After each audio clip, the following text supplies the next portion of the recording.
The events discussed in this video took place in 2007 in the state of Kansas, and although 16 years have passed since then, this high-profile case has yet to come to a conclusion. On January 5, 2007, 19-year-old Jody Sanderholm, who lived with her parents in Arkansas City, went to a dance rehearsal that was held at the college where she was attending.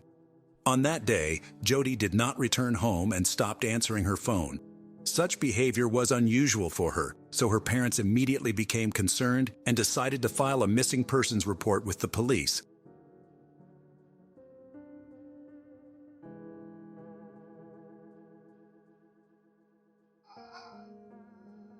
Jody Leanne Sanderholm was born September 26, 1987 in Arkansas City to Brian and Cindy Sanderholm.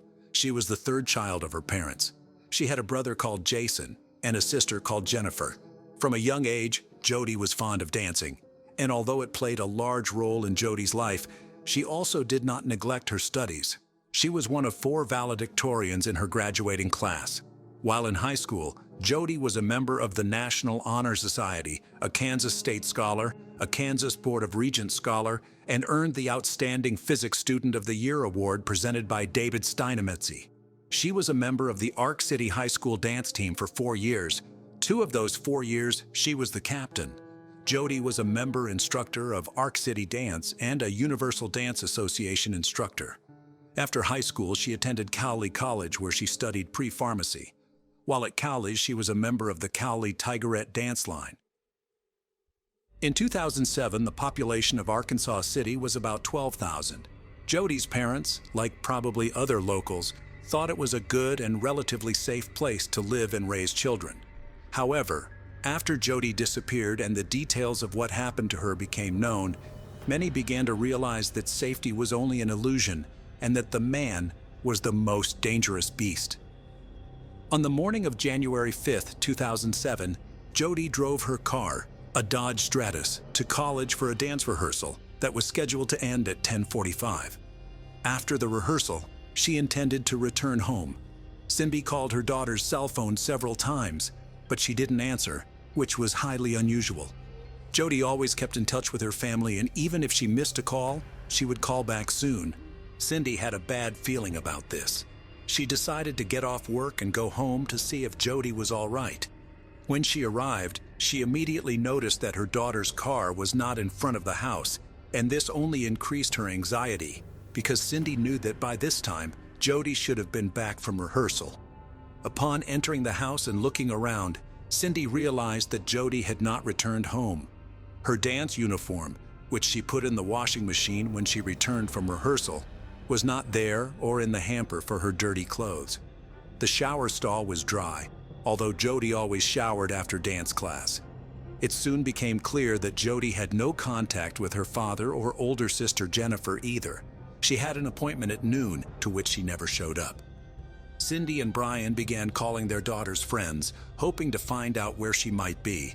But after the morning rehearsal ended and Jody left college, none of her friends saw her. That evening, the college dance team was scheduled to perform at a basketball game, with a routine of which Jody was the choreographer. She wouldn't have missed it of her own free will, but she didn't show up either.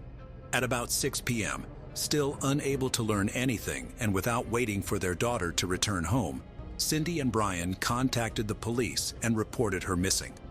Officers from the sheriff's office immediately put together flyers depicting and describing Jody, began to inquire about her last known whereabouts, and put out an APB on the vehicle she was traveling in. The police learned from Cindy and Brian that Jody had a boyfriend she had been dating since high school. His name was Colby Wilson. When contacted by phone, he reported that he had been at his brother's house in Texas for several days. The police quickly ruled him out as a potential suspect because his stay in another state was confirmed. The next day, January 6th, was very eventful. Lori Leglighter, Jody's best friend with whom they had been friends and danced since high school, provided the police with important information. They both enrolled at Cowley College, where they went on to study dance. Lori reported that she left work at Sirloin Stockade in Arkansas City around 10 p.m. Tuesday, January 2nd, and noticed a light blue car drive by the restaurant several times as she left. On her way home, she noticed a car following her in her rearview mirror. "I thought something strange was going on," Lori told the detectives. She decided to see if the car behind her was really following her, so she started turning onto different streets. The driver of the car behind her was doing the same thing, and it really scared Lori.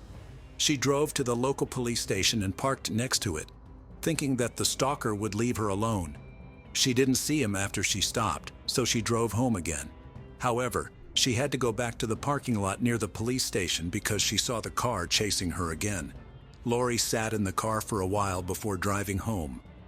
She told the detectives that she didn't go to the station because she thought it was someone else's stupid prank, but that wasn't really all.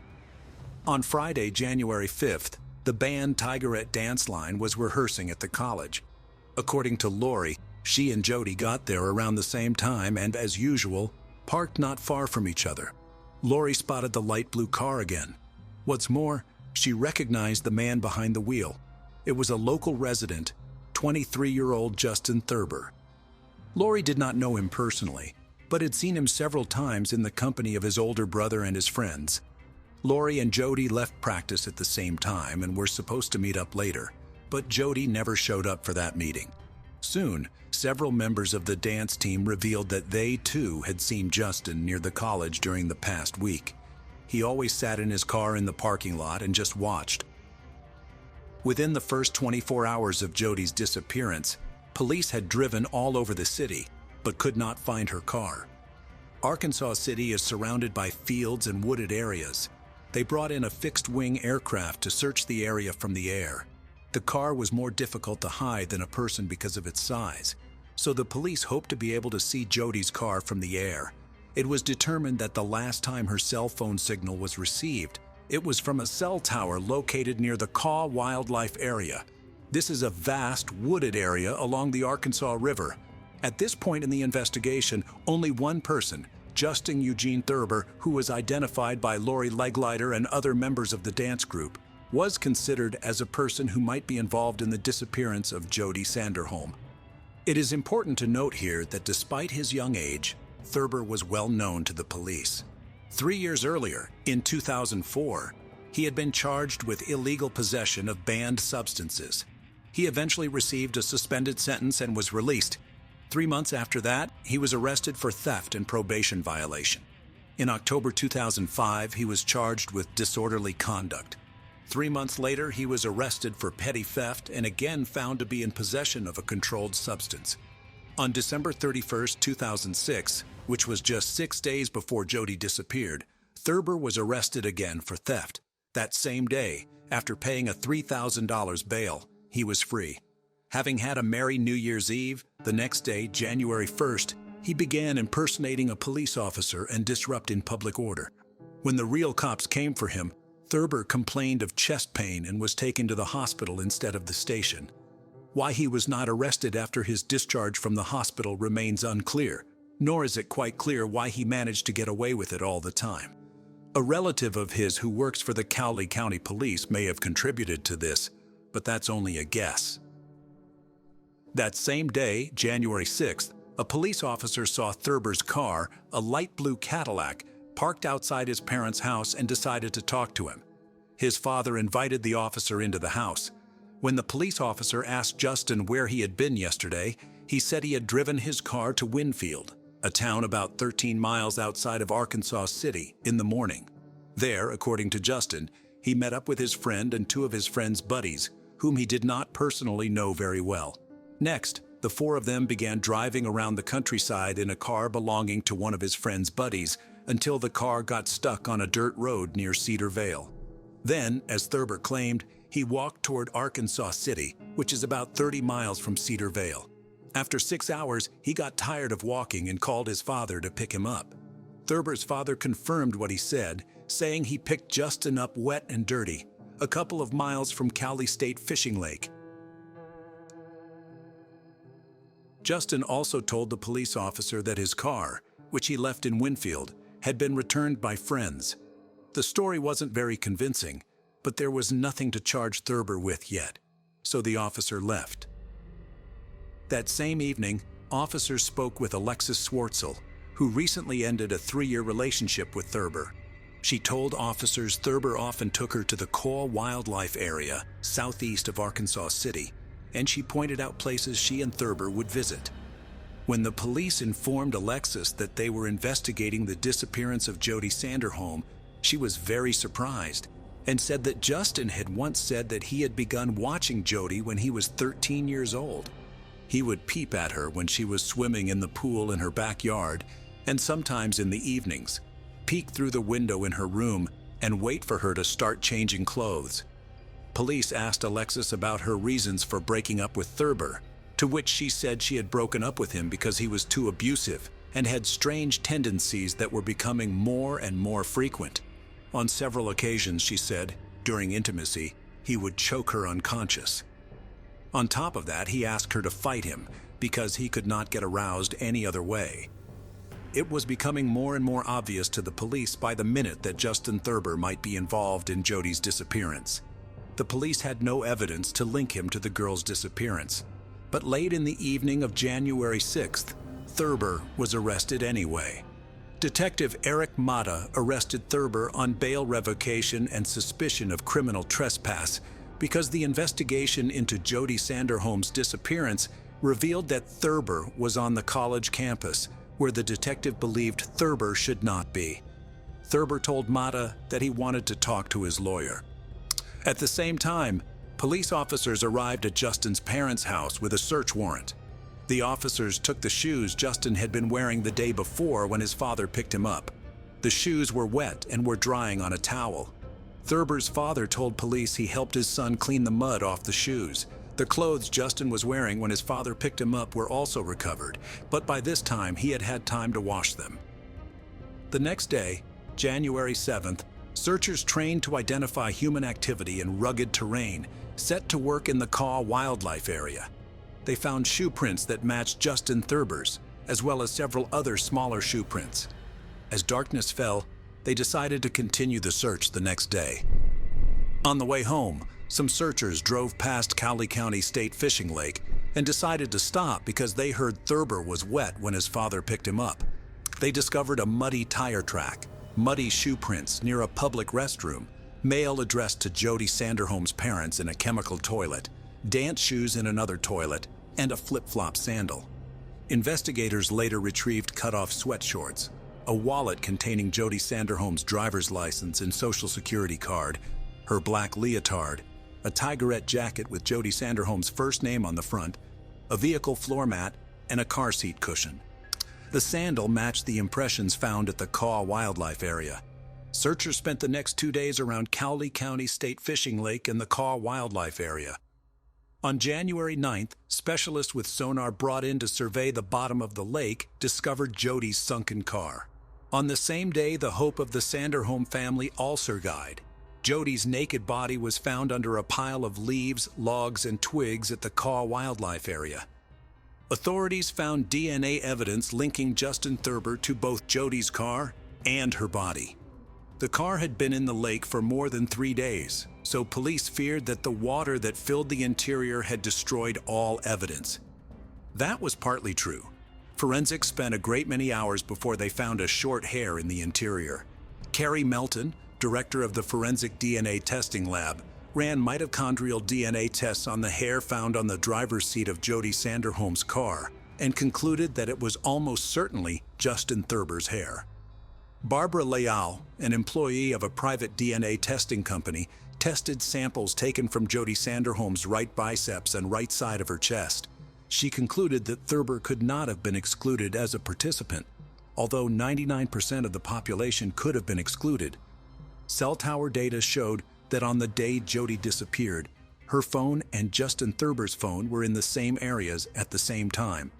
Lori Leglider, Jody's best friend, said she saw Thurber in the college parking lot the day she disappeared. When the police looked at the camera footage provided by the college administration, they were convinced that Lori was telling the truth. Thurber was in the college parking lot at the same time rehearsal was going on, and he left that parking lot at the same time as Jody. The tape showed that Thurber followed Jody in his light blue Cadillac, Based on the fact that letters addressed to Jody's parents were found near the lake, investigators speculated that Thurber had followed Jody from the college to her home, and when she got out to retrieve the letters from the mailbox, he attacked her, pushed her into her own car, and drove her away. That theory was confirmed when a shoe print identical to the sole of Justin Thurber's sneakers was found next to the Sanderholm family mailbox. As previously mentioned, footprints of Thurber's shoes and smaller shoe impressions were found at the Caw Wildlife Area. It was determined that these were the footprints of Jody's shoes found at the fishing lake along with her other belongings.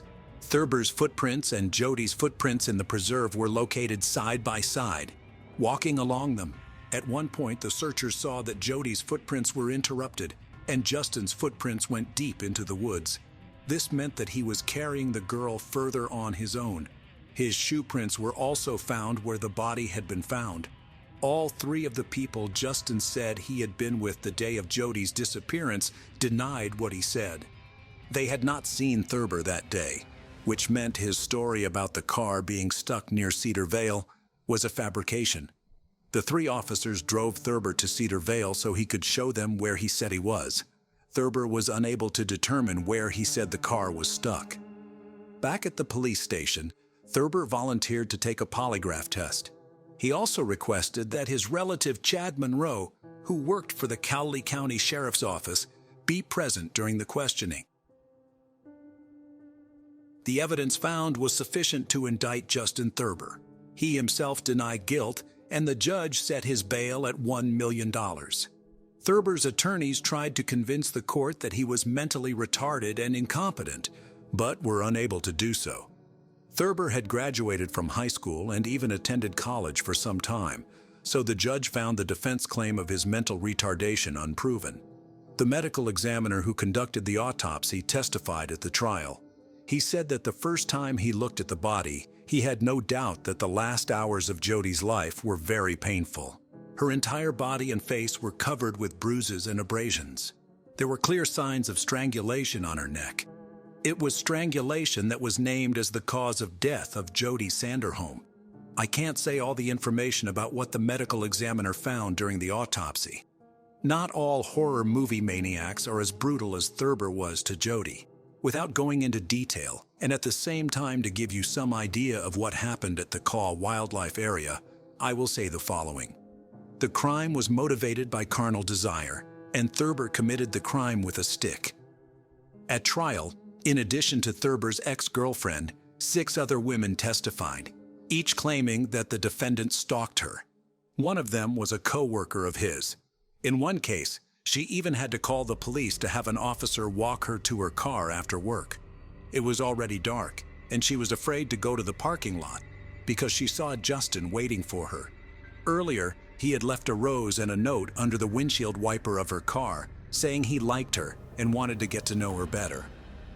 Several witnesses said they saw Jody Sanderholm's car on January 5, 2007.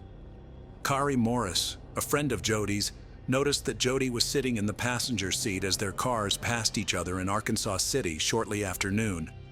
Morris reported that the man behind the wheel of Jody's car appeared to be a large man. She called Jody's cell phone, but received no answer. 2 other women reported seeing a vehicle that looked like Jody Sanderholm's car while driving on a dirt road south of Arkansas City around 3 p.m. One of them said the driver was Thurber and identified him in court. On February 17, 2009, the jury reached a unanimous verdict, finding Thurber guilty on all counts and recommending that he be sentenced to death. Realizing what sentence the judge would hand down, Thurber tried to negotiate a plea bargain. His lawyer told the prosecutor that Justin would plead guilty if he were not given the capital punishment. Jody's family opposed such a deal. The presiding judge took the jury's decision into consideration and sentenced Thurber to death by lethal injection in March 2009. In 2008, the state of Kansas signed the Jody Act, which, among other things, expands police authority over stalking suspects and expands the list of actions that can be considered stalking. Since the sentencing, Justin Thurber has not abandoned his attempts to appeal the court's decision. His attorneys are trying to prove that Thurber is mentally retarded. In 2018, the Kansas Supreme Court postponed Thurber's death sentence, citing a Supreme Court of the United States ruling that the execution of defendants, even those with mild developmental disabilities, is unconstitutional. The Sanderholm family said a competency hearing was held during the original trial, and Thurber was found to be fully competent at the time. Jody's mother, Cindy Sanderholm, sat in the courtroom 11 years after her daughter's passing.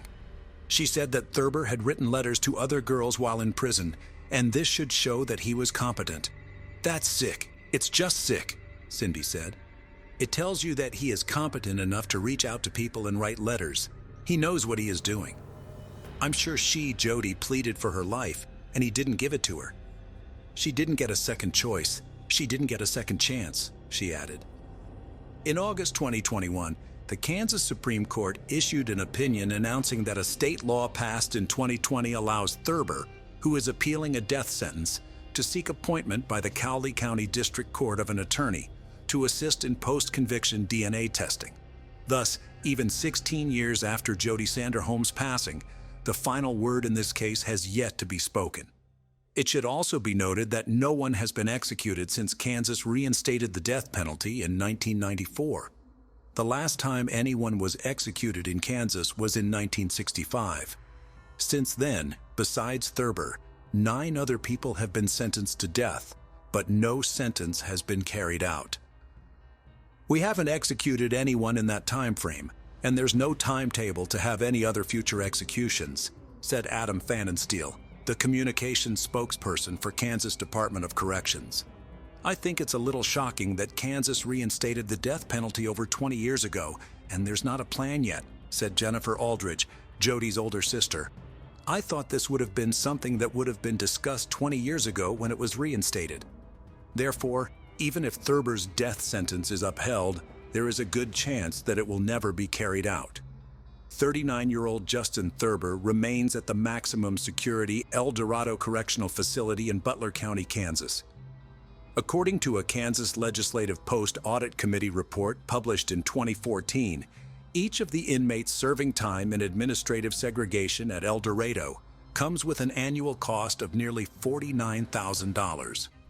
Further, it is not only the cost to house an inmate sentenced to death. Taxpayers also pay nearly 4 times the price to prosecute a case where the death penalty, if pursued by the prosecution, $395,000 per case, compared to only $100,000 per case when the death penalty is not sought. For the Sanderholms, taxes are added insult to an unbearable injury and a grueling wait for justice in the case of their daughter, Jody. "It hurts me so bad every week when I see my paycheck, and I know I'm paying tax money to feed him," said Brian Sanderholm. "Death is what he deserves, and that's what the law stated," said Cindy Sanderholm.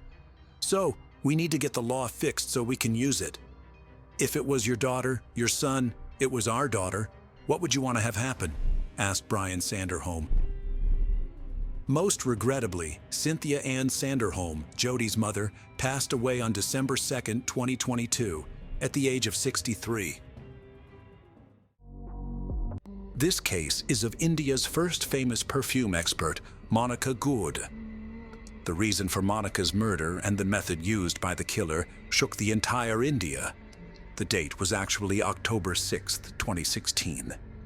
Monica Gourde resided in the village named Sangolda in the famous state of Goa in India. Goa is known for its famous beaches, culture, climate, and historical places. Besides, here you can also get a chance to witness colorful architecture, greenery, and beautiful sunsets daily. Actually, Monica lived in a 3-bedroom rented apartment in a society named Sapna Raj Valley in Sangolda village. As usual, at around 9 to 10 in the morning, Monica's maid arrives at her house and rings the doorbell of Monica's apartment. However, there is no response from inside. Then the maid rings the bell again, but still no response. Then she tries calling out several times and rings the bell 3 or 4 more times. Additionally, she knocks on the door, but still there is no sound from inside, and no one opens the door. This situation feels very strange to the maid, because Monica has never done this before. Feeling a little anxious now, she calls Monika's brother, Anand Gurda, who lives in Mumbai, and explains the entire situation to him.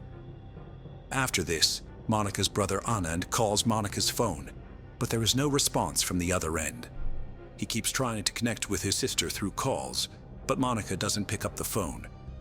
After that, Anand calls Monika's neighbor, who lived in the adjacent apartment, and Monika had also left a duplicate key to her. Shortly after Anand's call, the woman arrives outside Monika's house with the duplicate key. She then opens the door with the same duplicate key, and as soon as Monika's neighbor and her maid enter the house, both scream because Monika was lying straight on the bed. Her hands were tied behind the bed, and there was no clothing on the lower part of her body. Additionally, Monika was not moving at all. Seeing all this, Monika's neighbor immediately calls the police. Soon after, the Goa police arrive at Monika's apartment with some lady police officers, an ambulance, and doctors. However, when some doctors cover Monika's body and check her pulse, it is found that Monika has passed away. Afterwards, the dead body is sent for postmortem, and then the room is searched. The police searched the room, but the surprising thing was that there was no evidence of forced entry anywhere in the entire apartment. There were eggshells in the room, suggesting they had been eaten recently. Then Monika's purse was checked, but apart from some debit card bills, the police found no evidence in it. Now, to find evidence, the police consider examining all the CCTV footage in the society. But then they find out that there are no CCTV cameras installed in that society. Besides this, the police also question the people living in Sapnaraj Valley. However, nobody has seen any suspicious person entering or leaving Monika's house in the past day. Nevertheless, the police also investigate from the angle of theft. But nothing was missing from Monika's flat that could indicate that this murder was committed for theft. Looking at all these things, the police believe that whoever murdered Monika had some information about her because no one forcefully entered the flat and nothing was stolen from the house. However, Monika was married, but due to some disputes, she had been living alone for a year. Therefore, the police's suspicion first falls on Monika's husband, Bharath Ramanrutham. After that, the police interrogate him about this murder, but nothing comes to light during the interrogation that would make them suspect him. In fact, Monika was the daughter of a former judge in Mumbai, Ramesh Kudur, and she was initially a photographer, but later she started researching on perfumes. After this, in a short span of time, she became a successful perfume expert. Due to her profession, Monika was quite famous not only in her society, but also throughout the city, often seen hobnobbing with big businessmen.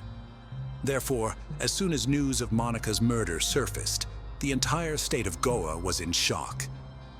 At that time, this was the news running on every news channel in the country, and the public wanted to know who the mystery killer was. Meanwhile, Monika's postmortem report also arrives, revealing that Monika died due to suffocation, and it also becomes clear that she was raped. Anyway, the police had investigated the case from every angle so far, but they had neither found any suspects nor any clues. But then, during the investigation that evening, a police officer suddenly remembers that they had found some debit card bills from Monika's purse, but they hadn't found any debit card during the entire search. Afterwards, the Goa police approach the bank regarding the bills of that debit card and request to check the transaction details of that card. It is found out that on the morning of October 6th at 6 o'clock, this card was used at an ATM in Porvorim area. Porvorim is merely 4 to 5 kilometers away from Sapnaraj Valley. Following this, the police instruct the bank to keep an eye on this card and also scrutinize the CCTV footage of the ATM in Porvorim. The face of the boy who withdrew money from that card was captured on the ATM camera. Subsequently, with the CCTV footage in hand, the Goa police reach Sapnaraj Valley. As soon as the local see this footage, they recognize the boy shown in the footage immediately and identify him as Raj Kumar, who used to be the old security guard here. However, he was fired from his job 2 months ago on charges of theft. For the Goa police, this was a major success because for the first time in this case, the police had a name and a face of suspect.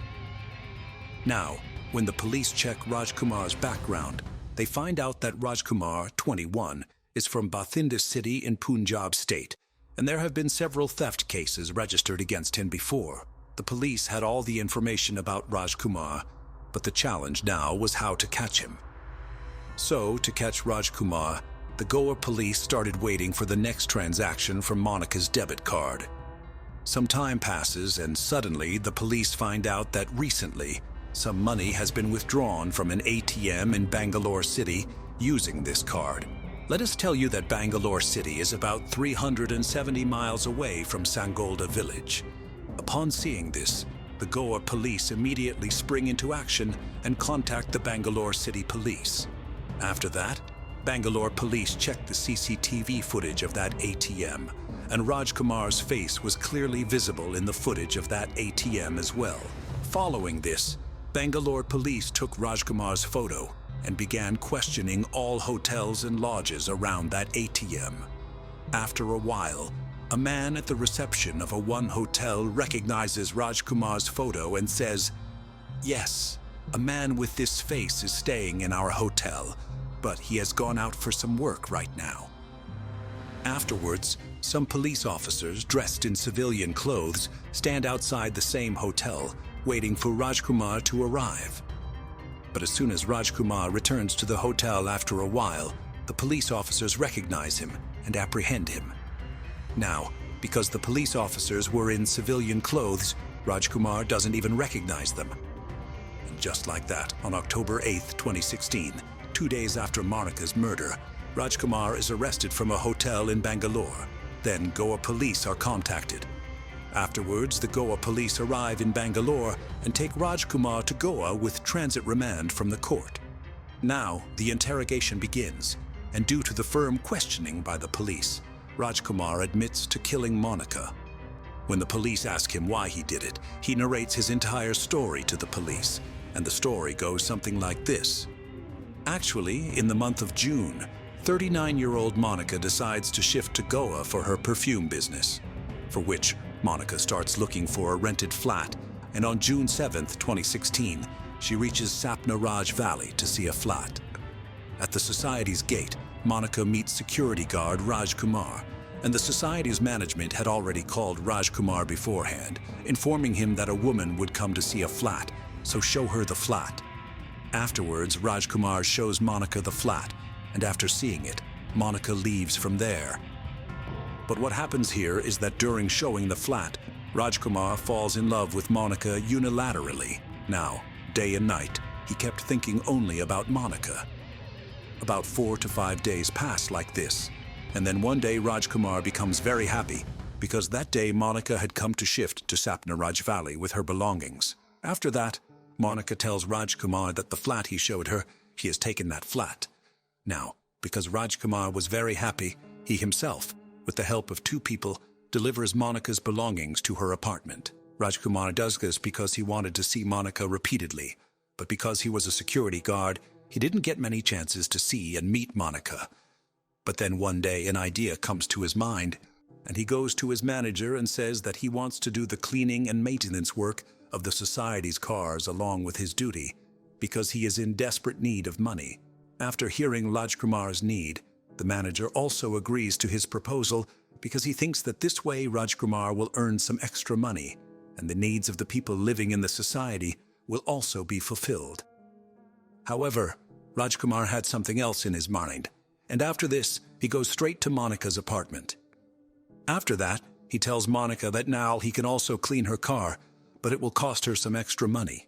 Monica also agrees to this, because she didn't have enough time to do household chores while handling her business. Now Rajkumar started cleaning Monica's car and would use the pretext of exchanging keys to also visit Monica's apartment, where he would see Monica 3 or 4 times a day. But it was due to the cleaning of this very car that one day Rajkumar loses his job.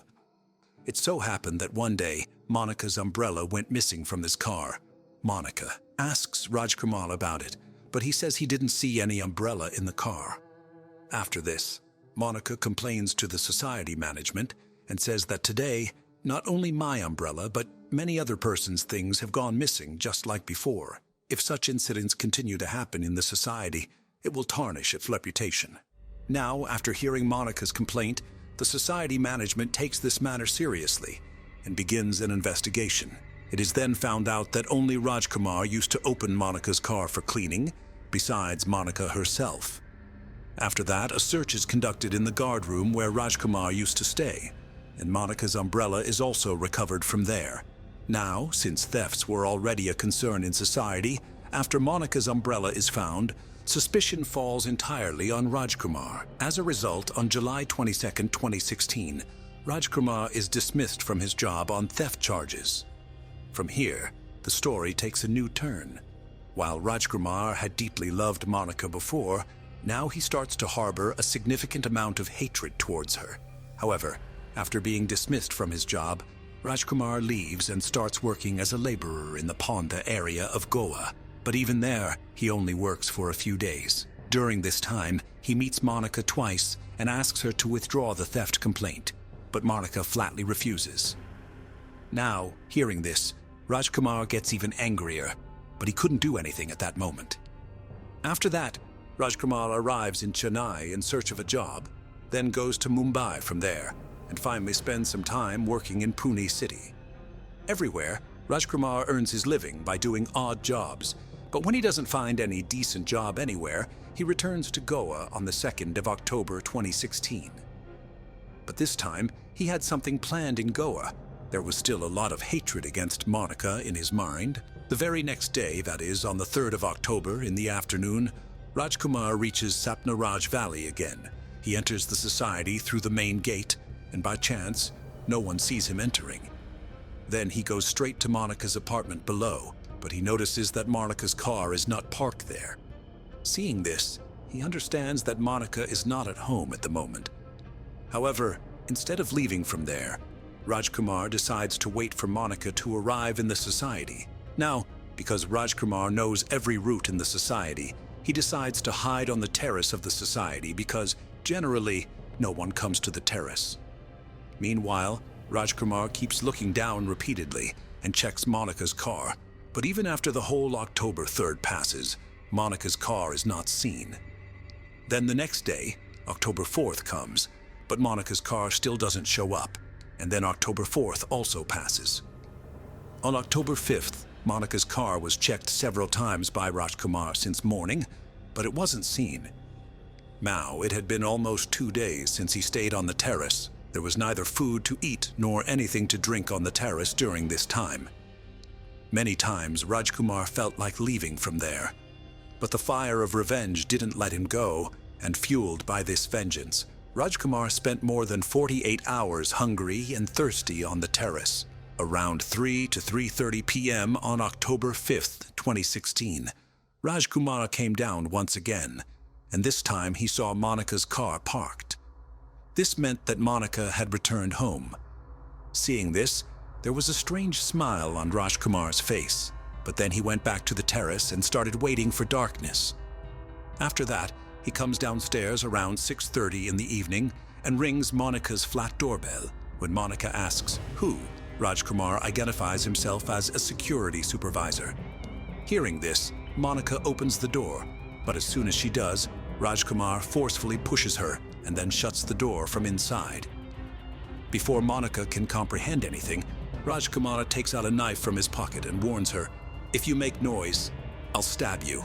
Still, Monica screams loudly to protect herself, but Rajkumar covers her mouth with his hand.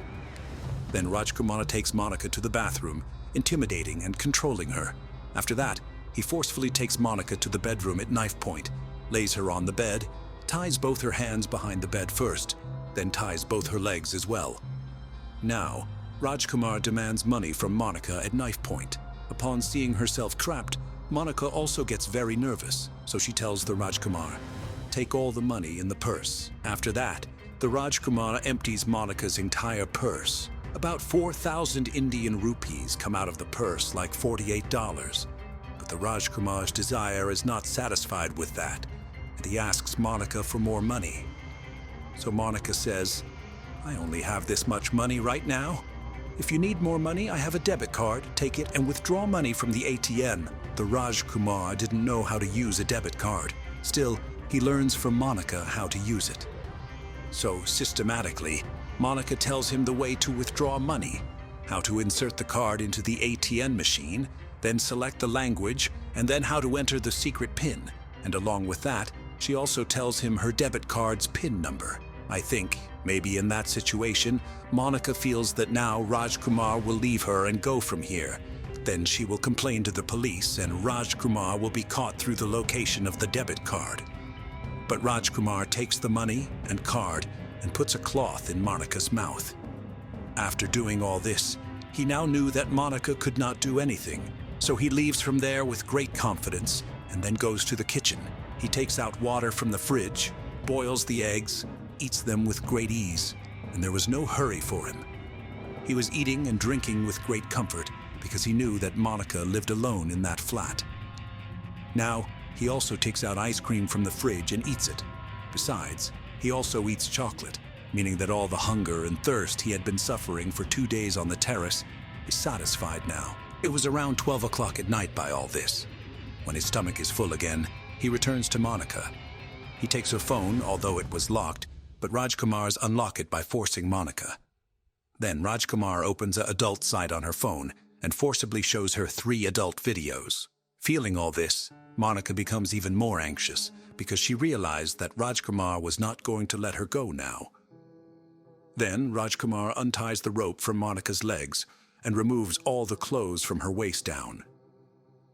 Then he fulfills his desire that had been in his mind since the first day he saw Monica.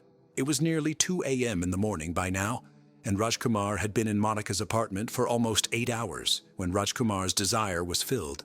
He gets nervous for the first time when the question arises in his mind whether Monica knows him well, and if he leaves Monica alive, she will tell the police about it, and then the Rajkumar will be punished. So the prince lifted a pillow from the same bed and began to suffocate Monica's mouth and kept pressing until she died. Then the Rajkumar got up from there comfortably and went to the bathroom again.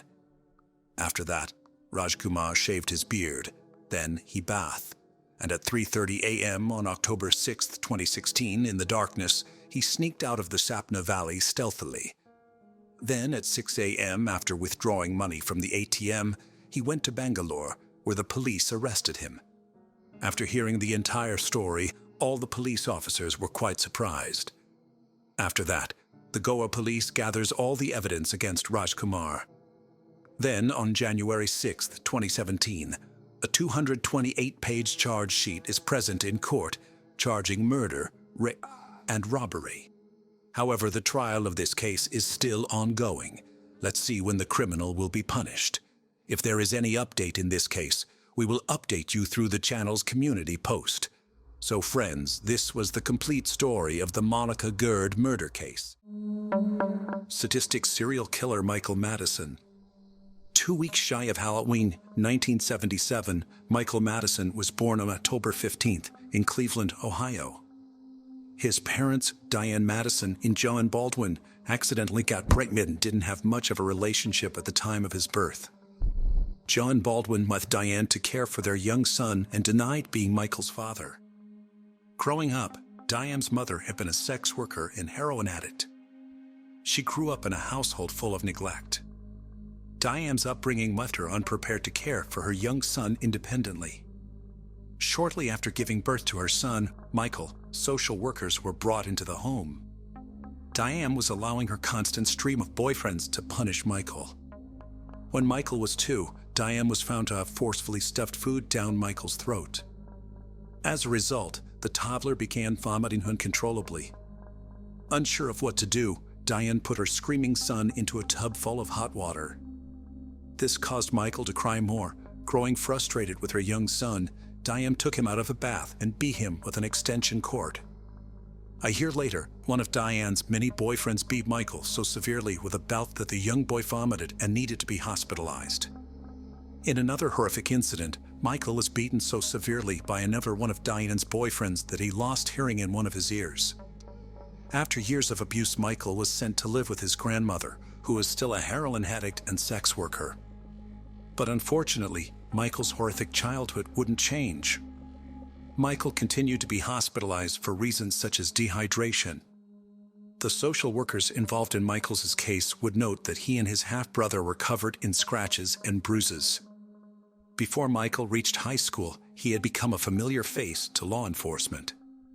On several occasions, the teenager had been found using lemon. In high school, he received a delinquent charge for inappropriately touching another classmate. The crimes Michael committed as a teenager were nothing like the ones he would go on to commit as an adult. In July 2013, the family of 38-year-old Angela Deskins reported her missing after they hadn't heard from her since June. Deskins was known for disappearing from time to time, so the family didn't think much of it. A month after she went missing, her body was discovered wrapped in electrical cords with a belt around her neck. 28-year-old Shadisha Sheely was reported missing in September 2012 when she didn't show up at her mother's house. Sheely, along with her 12-year-old daughter, were living with extended family at the time, and Sheely was supposed to stop by her mother's house to borrow some money, but she never showed. Her body was found in July 2013 inside a plastic garbage bag. After returning home from her job at an elementary school, 18-year-old Sherelda Terry disappeared. Her body was also found inside a black trash bag. On July 19, 2013, Michael's neighbors called the police to report a horrible smell coming from a garage near his second-floor apartment building. Inside the garage, the police discovered the decomposing body of a woman. During the police search of the surrounding area, including other vacant homes and backyards, the police found the bodies of 2 more women. Each was wrapped in plastic bags and located approximately 200 yards apart. The police were granted a search warrant for Michael's home, and inside they found further evidence of decomposition. Now the search was on to find where Michael Madison was. The police tracked him down to his mother's house. When they arrived, Michael refused to come out, resulting in a several-hour-long standoff between him and the police before he finally agreed to come out and was taken into police custody. Michael never once showed remorse to the victims' families during the trial. Michael laughed, smiled, and taunted the families. During Sherelda Terry's father's victim impact statement, Michael smiled at the distraught father. This set Terry's father off, and he tried to attack Michael but was quickly stopped. Michael didn't stop smiling once during the altercation. The jury deliberated less than a day before Michael Madison was found guilty of all 3 murders. He was also found guilty of 3 counts of kidnapping, 3 counts of gross abuse of a corpse, 1 count of rape, and 1 count of weapons possession by an ex-convict. On May 20, 2016, Michael was sentenced to death, a sentence he would attempt to appeal a month later. On July 21, 2020, the Ohio Supreme Court voted unanimously to uphold the death sentence for Michael Madison. Killer Ronald O'Brien. Children are cautioned from an early age not to accept candy from strangers. While this golden rule is strictly enforced by vigilant parents throughout the year, on Halloween night, they throw caution to the wind and allow their little ones to go door to door asking for treats. In most instances, their request is granted without worry.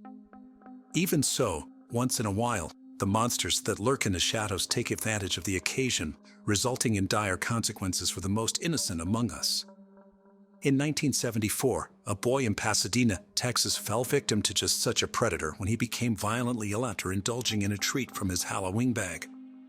Ever the concerned parent, his father had stayed by his side during the hour-long ordeal, offering comfort to the youngster as he convulsed on the bathroom floor.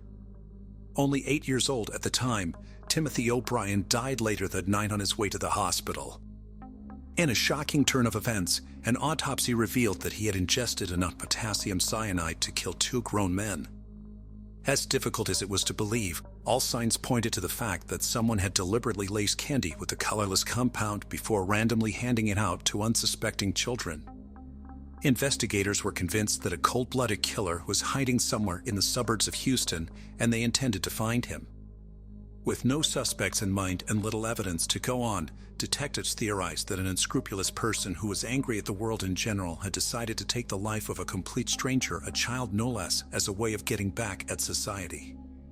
To make a difficult situation even worse, there was no telling how many children had received the tainted sweets. Although authorities had put out an emergency news bulletin requesting that all Halloween candy be brought to the police station for inspection, they feared that there would be other victims before all was said and done. While they faced an uphill battle, to be sure, investigators did have a few things working in their favor. For one, it had been raining heavily on the evening of Trick or Treat, which had limited the number of houses that Timothy and his sister Elizabeth had visited. More importantly, a chemical analysis of the contents of the boys' treat bag had enabled them to pinpoint the carrier of the poison. Lab tests revealed that the killer's lethal weapon of choice had been the sweet and sour powder contained inside of a straw-shaped pixie sticks. After meeting with the residents of the houses where the O'Brien children were known to have gotten candy, detectives were confident that none of them had given up pixie sticks. However, during the course of their interviews, they learned that someone had been witnessed doling out that particular treat and that someone had been Timothy's father, Ronald O'Brien.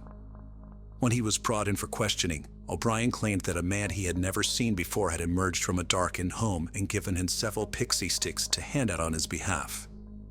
He added that, after consuming a small amount of the sugary powder, Timothy had complained that it tasted funny. Instead of telling him to throw it out, he had given his son a soft drink to help wash it down. Under the pretense of helping police solve the case, he had readily provided them with the address of the house where the exchange had taken place. Upon speaking with the mystery man, who turned out to be an air traffic controller named Clardy Melvin, officers learned that he had an alibi for the night in question.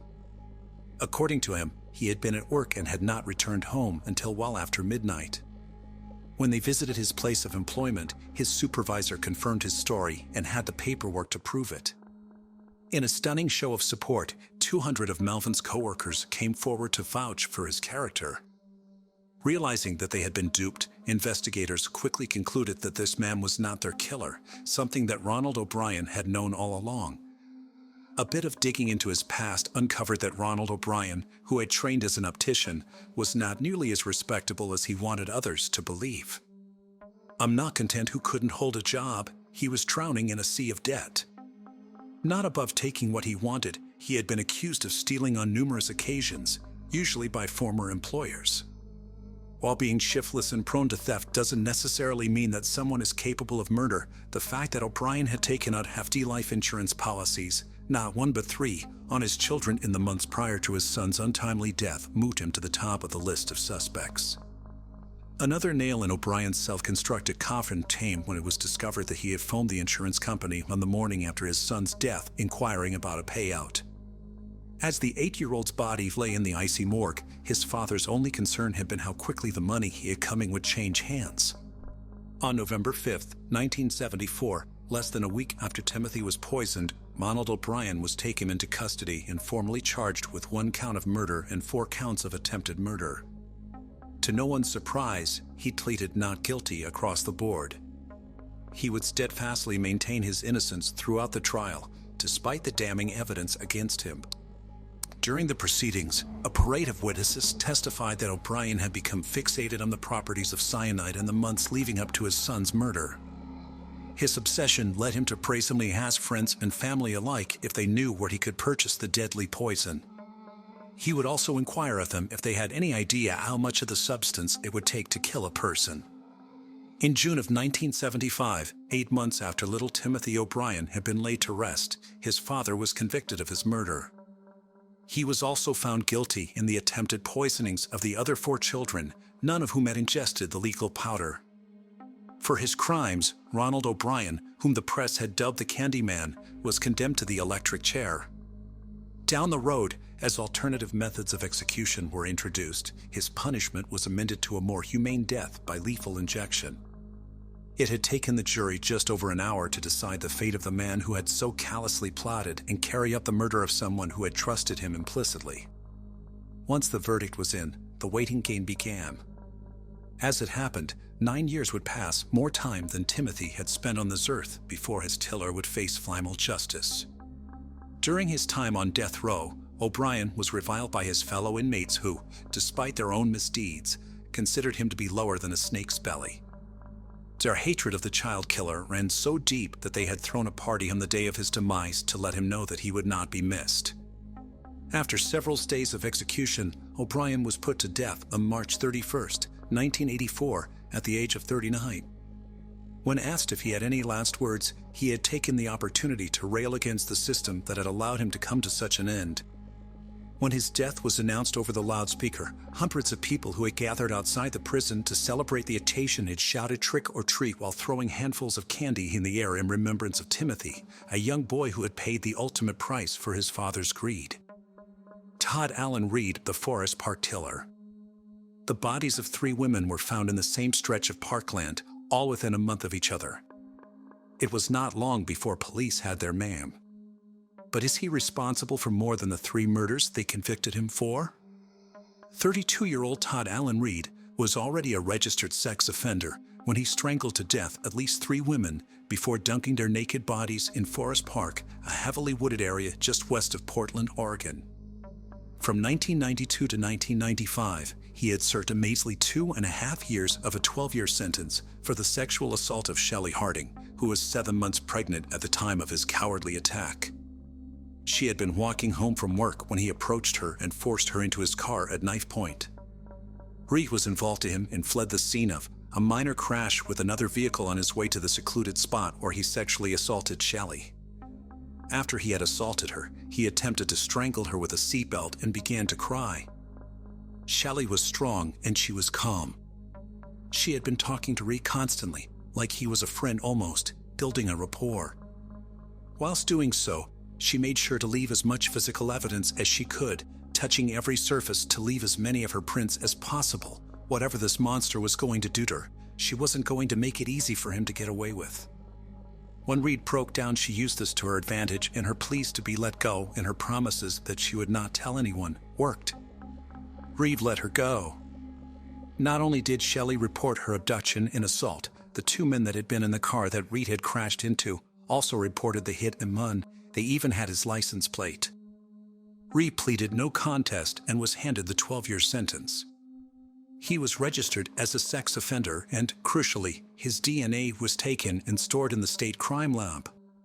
This would be the golden ticket police needed to catch the Forest Park serial killer 7 years later.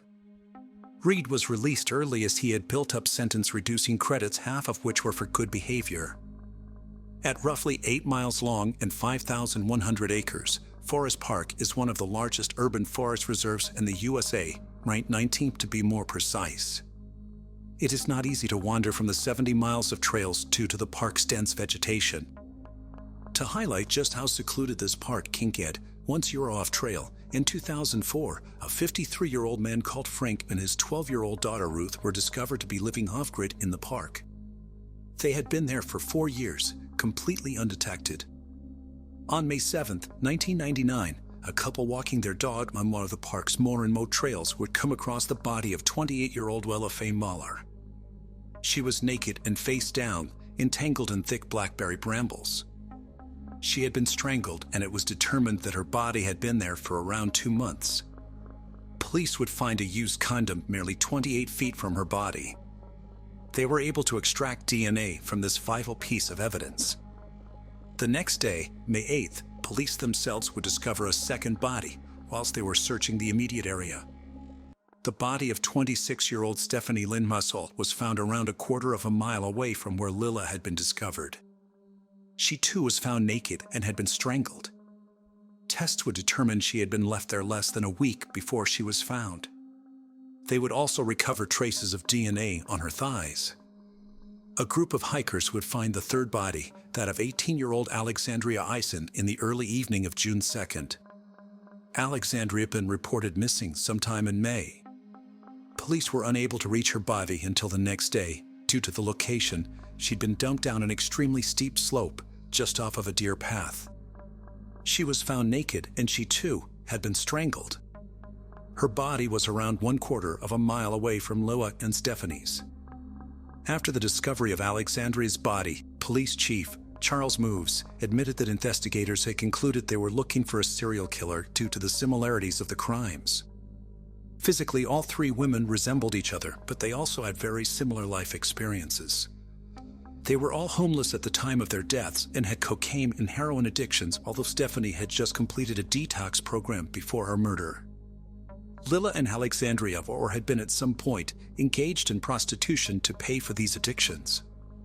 All three women were known to frequent West Burnside Street.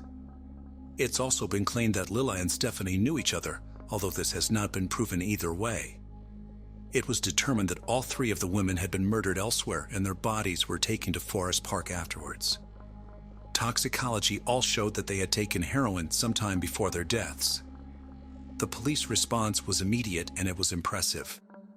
A specialist task force consisting of 16 individuals was formed and they set about scouting bars, reaching out and offering protection to the community being targeted, and 30 additional beds were made available for homeless women during the investigation. Although residents were not happy about the lack of information they were receiving, the police kept their investigation tightly under wraps. Such was their determination to catch this killer. The task force would use the physical similarities of the three women to their advantage. A female officer of a similar appearance posed as a prostitute on West Burnside Street to see if they could reel the killer in. And sure enough, Reed took the bait. On the July 7th, the same day a vigil was being held for Lila, Stephanie, and Alexandria, Reed approached the undercover officer, and it was not long before his suspicious behavior flagged him to police. At about 5:20 a.m., he was approached by a member of the lookout team, Sergeant John Botchlet. Reed readily admitted that he was a sex offender and agreed to a search of his vehicle. They found an unused condom, a book entitled A Killing Gift, about a woman who can kill men by merely looking at them, and some yellow strapping. There was nothing incriminating to be found, and the police had to let him go. He was not off the hook, however, far from it. Another lookout that night, Detective Sergeant Dave Schlegel, recognized him from the 1992 sexual assault case. He had in fact been the arresting officer. Police began 24-hour surveillance of Reed, both at his home and at his place of work. At least once during this surveillance, he was observed driving in circles around West Burnside and Sandy Boulevard. The police swab results came back and confirmed that the DNA from the condom at the Moore crime scene and the DNA found on Stephanie's thighs matched the DNA that was on file for Todd Allen Reed. At around 7:30 p.m. on July 18th, after Reed had left for work, police executed a search warrant at his address, where he lived with his girlfriend. Once the police had left the premises, his girlfriend phoned him to let him know the police had been there. He attempted to make a getaway in the middle of his shift, but it was too late. The police had already arrived. At 11:30 p.m. on July 18th, 11 days after police had questioned him and only 1.5 months after the task force was set up, Reed was arrested outside of Ranella Produce, the warehouse where he worked night shifts, unloading the delivery trucks. On July 27th, he was indicted on 7 criminal counts in relation to 3 homicides. It emerged that Reed, who had been ordered to serve 8 years post-prison supervision, had actually been kicked out of a sex offender treatment program 2 weeks before his arrest for failure to attend. On February 23, 2001, he pleaded guilty and received 3 consecutive life sentences with no possibility of parole. Reed had been facing the death penalty, but his plea deal took this off of the table. Reed is also the prime suspect in 2, possibly 3, other murders in the Portland area. The cases being referred to by Reed are the 1987 cold case murders of 15-year-old Jennifer Lyncher and 12-year-old Mindy Colleen Thomas, and the 1999 disappearance of 19-year-old Alma Vecines. In regards to the murders, Gresham Police Sergeant David Lerwick has been quoted as saying, "Always suspect that he was the person who killed both those girls. We didn't have enough evidence to convict him." Jennifer had gone missing on July 3, 1987, and her skeletal remains was found on July 8, 1988. Mingy went missing from the apartment complex where she lived on August 3, 1987, and her body was discovered on October 4, 1988. Both of the children had been strangled and dumped in wooded areas on the eastern side of Gresham, about 3 miles apart, and they were both last seen in the company of Gail Bennett, Reed's then-girlfriend and later wife. They married in 1988 and divorced in 1997. Gresham police said Bennett, who has a police record of her own, might have information about the killings but has been uncooperative. Bennett has denied any knowledge. At the time, police were operating under the assumption that they had both been killed by the same man, and that this man was known to them. They had questioned Reed at the time of the investigation due to the fact they had both been seen with Gale, but he was never charged or arrested. Police renewed efforts to solve the Gresham cases after his arrest in the Portland killings, but attempts to compare DNA from the old crimes with Reed's DNA have been inconclusive. The witness seen on June 30th, 1999 and has not been seen since. She was working as a prostitute at the time of her disappearance, and it has been claimed she knew / was friends with Alexandria Eisen. No charges have been brought forward in her case, although it is impossible to downplay the likelihood they already had something to do with Ametha's disappearance. As of June 2020, what prison Reed is in is not known, and as of June 2021, he was no longer listed as an inmate and may be dead.